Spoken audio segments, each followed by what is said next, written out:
ಮುಂಬೈ ಒಂದು ಕನಸಿನ ನಗರ. ಇಲ್ಲಿ ಸಾವಿರಾರು ಯುವಕರು ತಮ್ಮ ಭವಿಷ್ಯ ರೂಪಿಸಿಕೊಳ್ಳಲು, ತಮ್ಮ ಆಂಬಿಷನ್ಸ್ ಈಡೇರಿಸಿಕೊಳ್ಳಲು ಬರ್ತಾರೆ. ಕೆಲವರಿಗೆ ಸಕ್ಸಸ್ ಸಿಕ್ಕರೆ, ಕೆಲವರಿಗೆ ಕೆಟ್ಟ ಅನುಭವಗಳು ಎದುರಾಗುತ್ತವೆ. ಆದರೆ 2008ರಲ್ಲಿ ಈ ಡ್ರೀಮ್ ಸಿಟಿ ಒಂದು ಭೀಕರ ದುಸ್ವಪ್ನಕ್ಕೆ ಸಾಕ್ಷಿಯಾಯಿತು. ಇದು ನೀರಜ್ ಗ್ರೋವರ್ ಎನ್ನುವ ಒಂದು ಯುವ ಟಿವಿ ಎಕ್ಸಿಕ್ಯೂಟಿವ್ನ ಕತೆ. ಈ ಇನ್ಸಿಡೆಂಟ್ ಮುಂಬೈನ ಎಂಟರ್ಟೈನ್ಮೆಂಟ್ ಇಂಡಸ್ಟ್ರಿ ಒಳಗೆ ಏನಿದೆ ಮತ್ತು ಹ್ಯೂಮನ್ ರಿಲೇಷನ್ಶಿಪ್ ಎಷ್ಟು ಕಾಂಪ್ಲೆಕ್ಸ್ ಆಗಿದೆ ಎಂದು ತೋರಿಸುತ್ತದೆ. Neeraj Grover Synergy Adlabs ಎನ್ನುವ ಒಂದು ಕಂಪನಿಯಲ್ಲಿ ಟಿವಿ ಎಕ್ಸಿಕ್ಯೂಟಿವ್ ಆಗಿ ಕೆಲಸ ಮಾಡ್ತಿದ್ರು. ಇವರು ತುಂಬ ಆಂಬಿಷಿಯಸ್ ಯುವಕ. ಅವರು ಕ್ಯಾ ಆಪ್ ಪಾಂಚ್ವಿ ಪಾಸ್ ಸೆ ತೇಜ್ ಹೇ ಎನ್ನುವ ಒಂದು ಪಾಪ್ಯುಲರ್ ಪ್ರೋಗ್ರಾಮ್ನಲ್ಲಿ ವರ್ಕ್ ಮಾಡ್ತಿದ್ರು. ಕಾನ್ಪುರದಿಂದ ಬಂದ ನೀರಜ್ ಮುಂಬೈನಲ್ಲಿ ತುಂಬ ದೊಡ್ಡದನ್ನು ಅಚೀವ್ ಮಾಡೋ ಒಂದು ಕನಸನ್ನು ಕಂಡಿದ್ರು. ಅವರ ಸ್ಟೋರಿ ಸಿಟಿಯ ಅಟ್ರಾಕ್ಟಿವ್ ಔಟ್ಸೈಡ್ ಮತ್ತೆ ಒಳಗಿರುವ ಡಾರ್ಕ್ ರಿಯಾಲಿಟಿ ನಡುವೆ ಇರುವ ಡಿಫ್ರೆನ್ಸ್ ಅನ್ನು ತೋರಿಸುತ್ತದೆ. ಈ ಕತೆ ಜಸ್ಟ್ ಒಂದು ಕ್ರೈಮ್ ಬಗ್ಗೆ ಮಾತ್ರ ಅಲ್ಲ, ರಿಲೇಶನ್ಶಿಪ್ಸ್, ಜೆಲಸಿ ಮತ್ತೆ ನ್ಯಾಯದ ಕಾಂಪ್ಲೆಕ್ಸ್ ಹುಡುಕಾಟದ ಬಗ್ಗೆ ಕೂಡ ಇದೆ.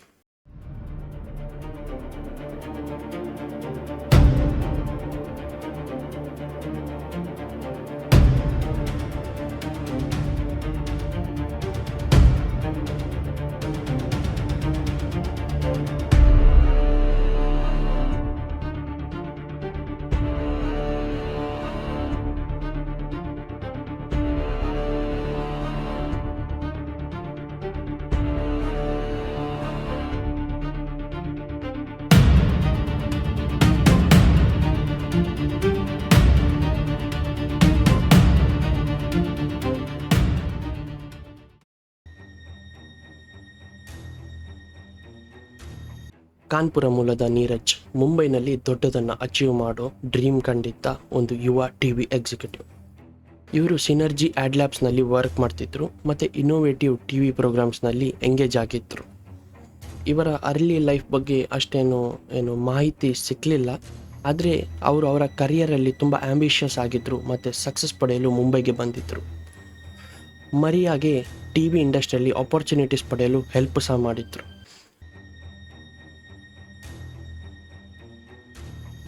ಮರಿಯಾ ಸುಸೇರಾಜ್ ಇವರು ಕನ್ನಡ ಫಿಲ್ಮ್ ಇಂಡಸ್ಟ್ರಿ ಒಂದು ಸಣ್ಣ ಆ್ಯಕ್ಟ್ರೆಸ್. ಮುಂಬೈಗೆ ತನ್ನ ಆಂಬಿಷನ್ಸ್ ಈಡೇರಿಸಿಕೊಳ್ಳಲು ಬಂದಿದ್ದರು. ಆಕೆ ಹೆಚ್ಚು ಬಡಾಯಿ ಕೊಚ್ಚಿಕೊಳ್ಳುವ ಮತ್ತು ಅವಳ ಲಾಭಕ್ಕೋಸ್ಕರ ಗಂಡಸರನ್ನು ಯೂಸ್ ಮಾಡುವಂಥ ಒಂದು ಹುಡುಗಿ ಅಂತ ತುಂಬ ರಿಪೋರ್ಟ್ಗಳಿದೆ. ಅವಳಿಗೆ ಎಮಿಲ್ ಜೆರೋಮ್ ಮ್ಯಾಥ್ಯೂ ಎನ್ನುವರೊಟ್ಟಿಗೆ ಎಂಗೇಜ್ಮೆಂಟ್ ಆಗಿತ್ತು. ಮರಿಯಾಳ ಆಂಬಿಷನ್ಸ್ ಮತ್ತು ರಿಲೇಷನ್ಶಿಪ್ ಹ್ಯಾಂಡಲ್ ಮಾಡುವ ವೇ ಈ ಸೀರೀಸಿಗೆ ತುಂಬ ಕಾರಣವಾಗ್ತದೆ. ಅವಳು ಕರ್ನಾಟಕದ ಮೈಸೂರಿನವಳಾಗಿದ್ದಳು. ಅವಳಿಗೆ ಸಣ್ಣ ಪುಟ್ಟ ರೋಲ್ ಮಾಡಿಕೊಂಡು ಅವಳು ಇಂಡಸ್ಟ್ರಿಗೆ ಎಂಟ್ರಿ ಕೊಟ್ಟಿದ್ಳು.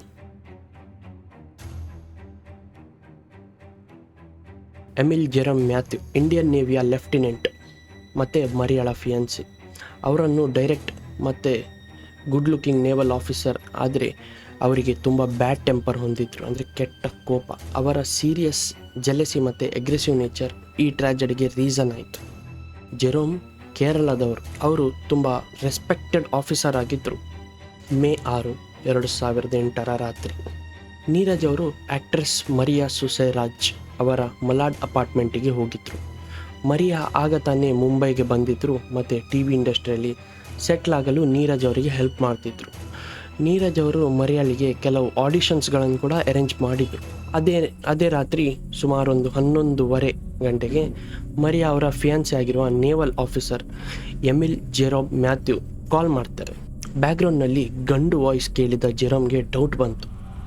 ಮರಿಯಾ ನೀರಜ್ ಮನೆಯಲ್ಲಿ ಇರೋದನ್ನು ಹೇಳಿದಾಗ ಜೆರೋಮ್ ನೀರಜ್ನನ್ನು ರಾತ್ರಿಯಲ್ಲಿ ಸ್ಟೇ ಆಗಲಿಕ್ಕೆ ಬಿಡಬೇಡ ಅಂತ ಹೇಳಿದರು. ಆದರೆ ನೀರಜ್ ಆ ರಾತ್ರಿ ಮರಿಯಾಳ ಮನೆಯಲ್ಲೇ ಸ್ಟೇ ಆದರು. ಮರಿಯಾ ಹೇಳೋ ಪ್ರಕಾರ ನೀರಜ್ಗೆ ಮಲಾಡ್ನಲ್ಲಿ ಮಾರ್ನಿಂಗ್ ವರ್ಕ್ ಇತ್ತು.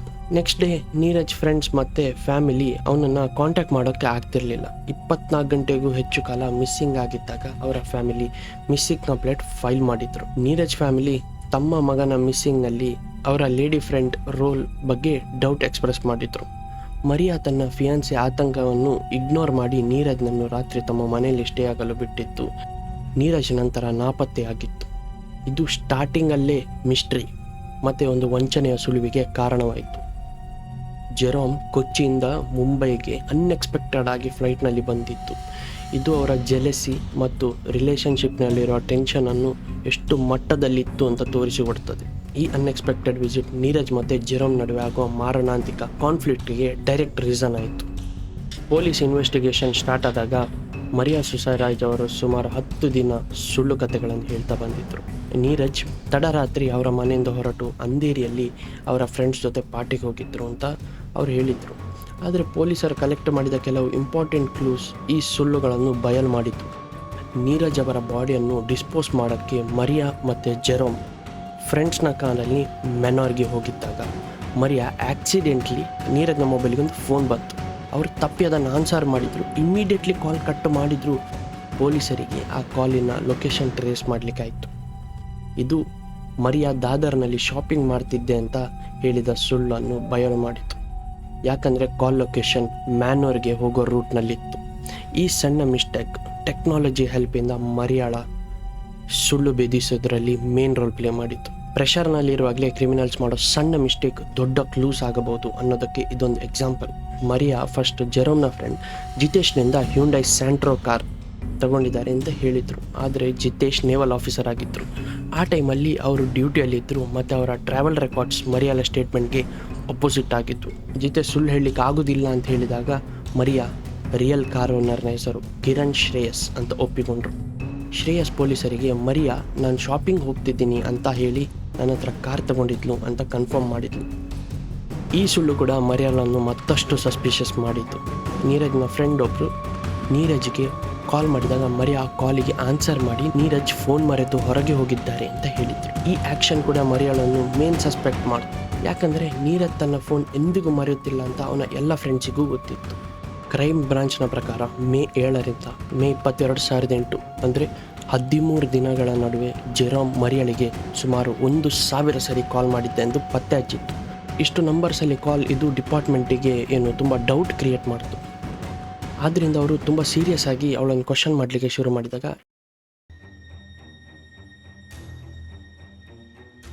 ಮೇ 7ರಿಂದ ಮೇ 2008 ಬೆಳಿಗ್ಗೆ ಸುಮಾರು 7:15 ಗಂಟೆಗೆ ಎಮಿಲ್ ಜೆರೋಮ್ ಮರಿಯಾಳ ಅಪಾರ್ಟ್ಮೆಂಟಿಗೆ ಅನ್ಎಕ್ಸ್ಪೆಕ್ಟೆಡ್ ಆಗಿ ಬಂದರು. ಮರಿಯಾ ಡೋರ್ ಓಪನ್ ಮಾಡಿದಾಗ ಜೆರೋಮ್ ಡೈರೆಕ್ಟಾಗಿ ಬೆಡ್ರೂಮ್ಗೆ ಹೋಗಿ ನೀರಜನ್ನು ನೋಡಿದರು. ನೀರಜ್ಗೆ ಮರಿಯಾ ಮತ್ತು ಜೆರೋಮ್ನ ಮದುವೆ ಬಗ್ಗೆ ಗೊತ್ತಿತ್ತು ಮತ್ತು ಜೆರೋಮ್ನನ್ನು ಗುರುತು ಹಿಡಿದಿದ್ರು. ಜೆರೋಮ್ ಇಮಿಡಿಯೇಟ್ಲಿ ನೀರಜ್ ಮೇಲೆ ಅಟ್ಯಾಕ್ ಮಾಡಿದರು. ಇಬ್ಬರ ನಡುವೆ ಫೈಟ್ ಸ್ಟಾರ್ಟ್ ಆಯಿತು. ಮರಿಯಾನಿಂದ ಅವನನ್ನು ಕಂಟ್ರೋಲ್ ಮಾಡಲಿಕ್ಕೆ ಆಗಲಿಲ್ಲ. ಇದೇ ಫೈಟ್ ನಡುವೆ ಜೆರೋಮ್ ಮರಿಯಾಳ ಮನೆಯಲ್ಲಿದ್ದ ಒಂದು ಕಿಚನ್ ನೈಫ್ನಿಂದ ನೀರಜ್ಗೆ ಕುತ್ತಿದ್ರು. ಅವರು ಆ ಗಾಯದಿಂದ ಸ್ಪಾಟಲ್ಲೇ ತೀರಿ ಹೋದರು. ಮರಿಯಾ ಆ ನೈಫನ್ನು ಹಿಡಿಲಿಕ್ಕೆ ಟ್ರೈ ಮಾಡಿದಾಗ ಮರಿಯಾಳ ಕನ್ಫೆಷನ್ ಪ್ರಕಾರ ಅವನು ಆ ಮರ್ಡರ್ ಆದ ಮೇಲೆ ಜೆರೋಮ್ ಅಂದರೆ ಅವರ ಫಿಯಾನ್ಸಿ ಏನಿದ್ದಾನೆ ಅವಳನ್ನು ಥ್ರೆಟನ್ ಮಾಡಿ ಅದೇ ಬೆಡ್ ಮೇಲೆ ದೂಡಿ ಅವಳನ್ನು ರೇಪ್ ಮಾಡಿದ್ಲು. ಆಮೇಲೆ ಜೆರೋಮ್ ನೀರಜ್ನ ಬಾಡಿಯನ್ನು ಬಾತ್ರೂಮ್ಗೆ ಎಳ್ಕೊಂಡು ಹೋದರು. ಬಾಡಿಯನ್ನು ಡಿಸ್ಪೋಸ್ ಮಾಡೋ ಇಂಟೆನ್ಷನ್ನಿಂದ ಜೆರೋಮ್ ಮರಿಯಾಳಿಗೆ ಬ್ಯಾಗ್, ಕರ್ಟನ್ಸ್ ಮತ್ತು ಹೊಸ ನೈಫ್ ಮತ್ತು ರೂಮ್ ಫ್ರೆಶ್ನರ್ ತಗೊಳ್ಳಿಕ್ಕೆ ಹೇಳಿದರು. ಮರಿಯಾ ವಾಪಸ್ ಬಂದ ನಂತರ ಜೆರೋಮ್ ನೀರಜ್ನ ಬಾಡಿಯನ್ನು ಪೀಸಸ್ ಮಾಡಿ ಕಟ್ ಮಾಡಿದರು. ನಂತರ ಈ ಪೀಸಸ್ಗಳನ್ನು 2 ದೊಡ್ಡ ಬ್ಯಾಗ್ನಲ್ಲಿ ತುಂಬಿಸಿ ಕಾರ್ನ ಡಿಕ್ಕಿಯಲ್ಲಿಟ್ಟರು.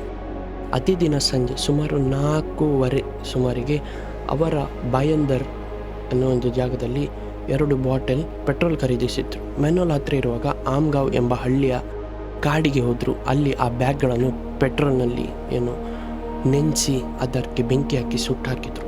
ಮತ್ತು ರಾತ್ರಿ 9:30 ಆಗುವಾಗ ಮನೆಗೆ ಬಂದರು. ಸ್ಟಾರ್ಟಿಂಗ್ನ ಅಟ್ಯಾಕನ್ನು ಸ್ಪರ್ ಆಫ್ ದಿ ಮೂಮೆಂಟ್ ಅಂದರೆ ಆ ಗಳಿಗೆ ಆವೇಶ ಅಂತ ಹೇಳ್ತಾರೆ.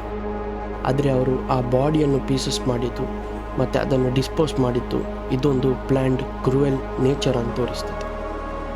ಬಾಡಿಯನ್ನು 300 ಪೀಸಸ್ ಆಗಿ ಕಟ್ ಮಾಡಲಾಗಿದೆ ಅಂತ ಮೀಡಿಯಾ ರಿಪೋರ್ಟ್ಸ್ ಪಬ್ಲಿಕ್ಕಲ್ಲಿ ಗೊಂದಲಗಳನ್ನು ಉಂಟು ಮಾಡಿತು. ಆದರೆ ಕೋರ್ಟ್ ಈ ವಿವರಣೆಯ ದಾಖಲೆಯಲ್ಲಿ ಯಾವುದೇ ಪ್ರೂಫೇ ಇಲ್ಲ ಅಂತ ಹೇಳಿತು. ಮೀಡಿಯಾಗಳು ಈ ಸೆನ್ಸೇಷನಲೈಸ್ಡ್ ರಿಪೋರ್ಟಿಂಗ್ ಕ್ರೈಮ್ ಆತಂಕವನ್ನು ಹೆಚ್ಚು ಮಾಡಿ ಪಬ್ಲಿಕ್ ಕಣ್ಣಲ್ಲಿ ಕ್ರಿಮಿನಲ್ಸನ್ನು ಇನ್ನೂ ಮಾನ್ಸ್ಟರಸ್ ಆಗಿ ಕಾಣುವಂತೆ ಮಾಡಿತು. ನೀರಜ್ ಗ್ರೋವರ್ನ ಇನ್ವೆಸ್ಟಿಗೇಷನ್ನಲ್ಲಿ ತುಂಬ ನೋಟೇಬಲ್ ಗ್ಯಾಪ್ಸ್ ಕಂಡುಬಂದಿತ್ತು. ಇದು ಕೇಸ್ನ ಪ್ರೋಗ್ರೆಸ್ಗೆ ತುಂಬ ಇಂಪ್ಯಾಕ್ಟ್ ಮಾಡಿತು. ಮರ್ಡರ್ಗೆ ಯೂಸ್ ಮಾಡಲಾದ ಆ ಕಿಚನ್ ನೈಫ್ ಮರಿಯಾಳ ಅಪಾರ್ಟ್ಮೆಂಟ್ನಿಂದ ಅವಳ ಗಾರ್ಬೇಜ್ ಪೈಲಿಗೆ ಬಿಸಾಡಿದ್ರು. ಆದರೆ ಪೊಲೀಸರು ಆ ಮನೆಗೆ ತುಂಬ ಸಲ ಬಂದಿದ್ರು, ಆ ನೈಫನ್ನು ಅವ್ರಿಗೆ ಹುಡುಕ್ಲಿಕ್ಕೆ ಆಗಲಿಲ್ಲ. ಆ ನೈಫ್ ಸಿಕ್ಕಿದ್ರೆ ಆ ಫಾರೆನ್ಸಿವ್ ಟೆಸ್ಟ್ನಿಂದ ಪಾಸಿಟಿವ್ ಬಂದು ಈ ಇನ್ವೆಸ್ಟಿಗೇಷನ್ಗೆ ಸ್ಟಾರ್ಟಿಂಗ್ ಸ್ಟೇಜ್ನಲ್ಲಿ ತುಂಬ ಇಂಪಾರ್ಟೆಂಟ್ ಎವಿಡೆನ್ಸ್ಗಳನ್ನು ಇವರು ಕಳ್ಕೊಂಡ್ರು. ಮೇ 8, 2008 ಮಲಾಡ್ ಪೊಲೀಸರು ಜೆರೋಮ್ನನ್ನು ಇಂಟರೋಗೇಷನ್ ಕರೆದಾಗ ಅವರು ನೇವಲ್ ಟ್ರೈನಿಂಗ್ ಆಗಿ ಮುಂಬೈಗೆ ಬಂದಿದ್ದಾಗಿ ಹೇಳಿದರು. ಆದರೆ ಪೊಲೀಸರು ಅವರ ಸ್ಟೇಟ್ಮೆಂಟ್ನ ನೇವಲ್ ಆಫೀಸರ್ಸ್ ಜೊತೆ ವೆರಿಫೈ ಮಾಡಿರಲಿಲ್ಲ. ಈ ವೆರಿಫಿಕೇಷನ್ನ ಕೊರತೆಯಿಂದಾಗಿ ಜೆರೋಮ್ ಸುಳ್ಳು ಸ್ಟೇಟ್ಮೆಂಟನ್ನು ಸ್ಟಾರ್ಟಿಂಗಲ್ಲೇ ಬಯಲು ಮಾಡೋ ಅಪರ್ಚುನಿಟಿಯನ್ನು ಲೂಸ್ ಮಾಡಿದರು. ಜೆರೋಮ್ ಮತ್ತು ಮರಿಯಾ ರಕ್ತದ ಕಳೆಗಳನ್ನು ಅಡಗಿಸ್ಲಿಕ್ಕೋಸ್ಕರ ಅಪಾರ್ಟ್ಮೆಂಟ್ನ ಗೋಡೆಗೆ ರೀಪೇಂಟ್ ಮಾಡಿದರು. ಆದರೆ ಪೊಲೀಸರು ಆ ಒಂದು ಗೋಡೆಯ ಕಲ್ಲರ್ ಬೇರೆ ಗೋಡೆಗಿಂತ ಬೇರೆ ಇರುವುದನ್ನು ನೋಟಿಸ್ ಮಾಡಿದ್ರು, ಇದರ ಬಗ್ಗೆ ಕ್ವಶನ್ ಮಾಡಿರಲಿಲ್ಲ. ಈ ಇಗ್ನೋರೆನ್ಸ್ ಕ್ರೈಮ್ ಸ್ಟಾರ್ಟ್ನಲ್ಲಿರೋ ಇಂಪಾರ್ಟೆಂಟ್ ಎವಿಡೆನ್ಸನ್ನು ಇಗ್ನೋರ್ ಮಾಡಿತ್ತು. ಈ ಗ್ಯಾಪ್ಸ್ ಪ್ರಾಸಿಕ್ಯೂಷನ್ ಕೇಸನ್ನು ಇನ್ನೂ ವೀಕ್ ಮಾಡಿರಬಹುದು, ಎಸ್ಪೆಷಲಿ ಇದು ಪ್ರೀ ಪ್ಲ್ಯಾಂಡ್ ಫ್ಯಾಕ್ಟರ್ಗೆ ಸಂಬಂಧಿಸಿದಂತೆ. ಬ್ಲಡ್ ಸ್ಟೇನ್ಸ್ ಅಥವಾ ಒರಿಜಿನಲ್ ಮರ್ಡರ್ ವೆಪನನ್ನು ಫಸ್ಟಿಗೆ ಪತ್ತೆ ಹಚ್ಚಿದರೆ ಇದು ಮರ್ಡರ್ ಚಾರ್ಜ್ಗೆ ಸ್ಟ್ರಾಂಗ್ ಎವಿಡೆನ್ಸ್ ಆಗ್ಬೋದಿತ್ತು. ಈ ಅರ್ಲಿ ಮಿಸ್ಟೇಕ್ಸ್ ಇನ್ವೆಸ್ಟಿಗೇಷನ್ನ ರಿಸಲ್ಟ್ ಮೇಲೆ ತುಂಬ ಇಂಪ್ಯಾಕ್ಟ್ ಮಾಡಿತು.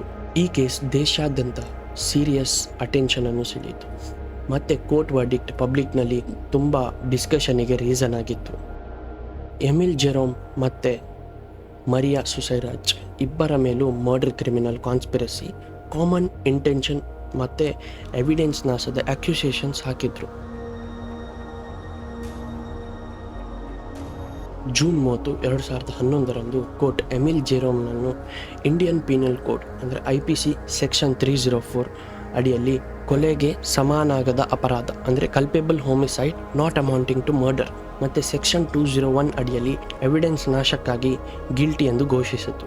ಅವರಿಗೆ ಮರ್ಡರಿಗೆ 10 ವರ್ಷ ಜೈಲು ಮತ್ತು ಎವಿಡೆನ್ಸ್ ನಾಶಕ್ಕೆ 3 ವರ್ಷ ಜೈಲು ಶಿಕ್ಷೆ ವಿಧಿಸಲಾಯಿತು.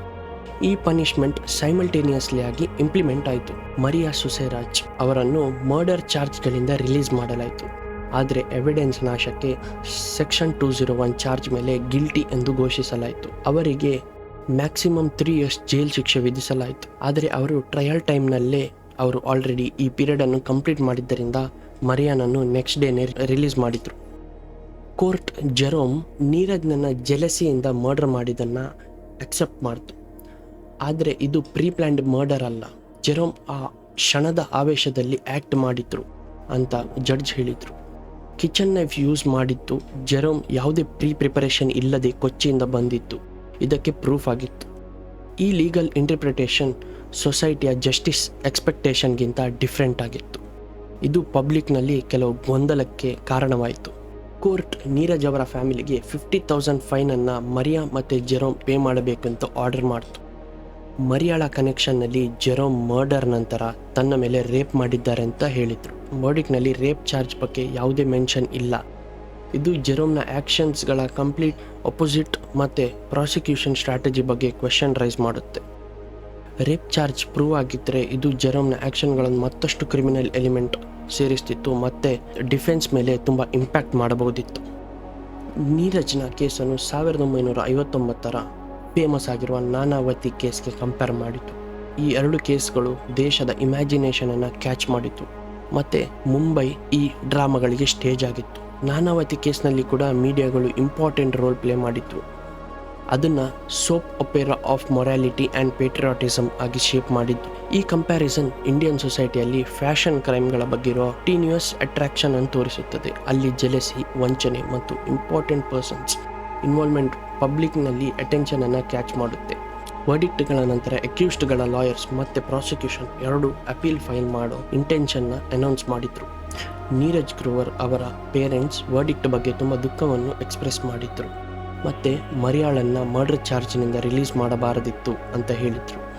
ಇದು ಕೋರ್ಟ್ ವರ್ಡಿಕ್ಟ್ ಲೀಗಲಿ ಕರೆಕ್ಟ್ ಆಗಿದ್ದರೂ ಜಸ್ಟಿಸ್ ಸಿಕ್ಕಿದೆ ಅಂತ ಪಬ್ಲಿಕ್ ಎಕ್ಸೆಪ್ಟ್ ಆಗಿರಲಿಲ್ಲ.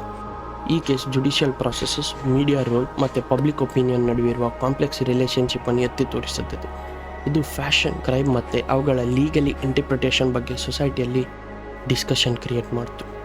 ಕೋರ್ಟ್ ವರ್ಡಿಕ್ಟ್ ಮೇಲೆ ಪಬ್ಲಿಕ್ ಎಕ್ಸ್ಪೆಕ್ಟೇಷನ್ಗಳ ನಡುವಿರುವ ಗ್ಯಾಪ್ ಜಸ್ಟಿಸ್ ಸಿಸ್ಟಮಲ್ಲಿ ಫೇಸ್ ಮಾಡೋ ಚಾಲೆಂಜ್ಗಳನ್ನು ಎತ್ತಿ ತೋರಿಸುತ್ತದೆ.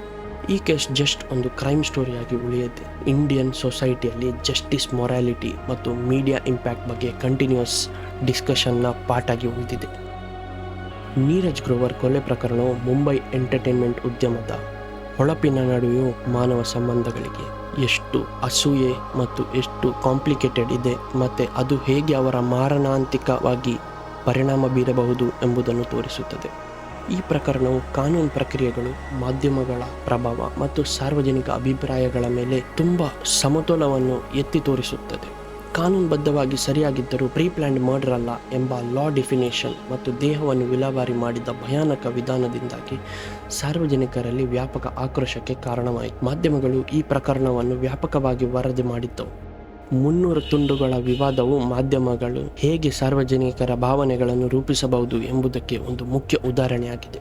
ನಾನಾವತಿ ಪ್ರಕರಣದೊಂದಿಗಿನ ಹೋಲಿಕೆ ಭಾರತೀಯ ಸಮಾಜದಲ್ಲಿ ಅಪರಾಧಗಳ ಬಗ್ಗೆ ಇರುವ ನಿರಂತರ ಆಕರ್ಷಣೆಯನ್ನು ಮತ್ತು ಮಾಧ್ಯಮಗಳ ಇಂತಹ ಕಥೆಗಳನ್ನು ಹೇಗೆ ಸಾರ್ವಜನಿಕರಿಗೆ ದೃಶ್ಯಗಳನ್ನಾಗಿ ಪರಿವರ್ತಿಸುತ್ತದೆ ಎಂಬುದನ್ನು ಸೂಚಿಸುತ್ತದೆ. ಈ ಪ್ರಕರಣದಲ್ಲಿ ಇನ್ವೆಸ್ಟಿಗೇಷನ್ನ ಲೋಪವು ಪ್ರಾಮುಖ್ಯತೆಯನ್ನು ಎತ್ತಿ ಹಿಡಿಯುತ್ತದೆ. ಅಂತಿಮವಾಗಿ ನೀರಜ್ ಗ್ರೋವರ್ ಪ್ರಕರಣವು ಕೇವಲ ಒಂದು ಅಪರಾಧದ ಕಥೆಯಲ್ಲ, ನ್ಯಾಯ ವ್ಯವಸ್ಥೆ, ಮಾಧ್ಯಮಗಳ ಜವಾಬ್ದಾರಿ ಮತ್ತು ಮಾನವ ಸ್ವಭಾವದ ಕರಾಳ ಭಾಗದ ಬಗ್ಗೆ ಈ ಸಮಾಜದಲ್ಲಿ ನಿರಂತರ ಚರ್ಚೆಗೆ ಕಾರಣವಾಗಿರುತ್ತದೆ. ಇಂದಿನ ಈ ಕೇಸ್ ನಿಮಗೆ ಇಷ್ಟವಾಯಿತು ಅಂತ ಅಂದ್ಕೊಂಡಿದ್ದೇನೆ. ಇಂತಹ ಇನ್ನಷ್ಟು ರೋಚಕ ಮತ್ತು ಕುತೂಹಲಕಾರಿ ಕ್ರೈಮ್ ಕೇಸ್ ಸ್ಟಡೀಸ್ನೊಂದಿಗೆ ನಾನು ಇನ್ನು ಮುಂದೆ ಬರುತ್ತೇನೆ. ನಮ್ಮ ಚಾನಲ್ಗೆ ಸಬ್ಸ್ಕ್ರೈಬ್ ಮಾಡೋದನ್ನು ಮರಿಬೇಡಿ. ಹಾಗೆ ನಮ್ಮ ಈ ವಿಡಿಯೋ ಇಷ್ಟವಾಗಿದ್ದರೆ ಲೈಕ್ ಮಾಡಿ ಮತ್ತು ನಿಮ್ಮ ಅನಿಸಿಕೆಗಳನ್ನು ಕಮೆಂಟ್ ಬಾಕ್ಸ್ನಲ್ಲಿ ತಿಳಿಸಿ. ನಿಮ್ಮ ಬೆಂಬಲವೇ ನಮಗೆ ದೊಡ್ಡ ಪ್ರೇರಣೆ. ಮುಂದಿನ ವಿಡಿಯೋದಲ್ಲಿ ಸಿಗೋಣ. ಅಲ್ಲಿವರೆಗೆ ನಮಸ್ಕಾರ.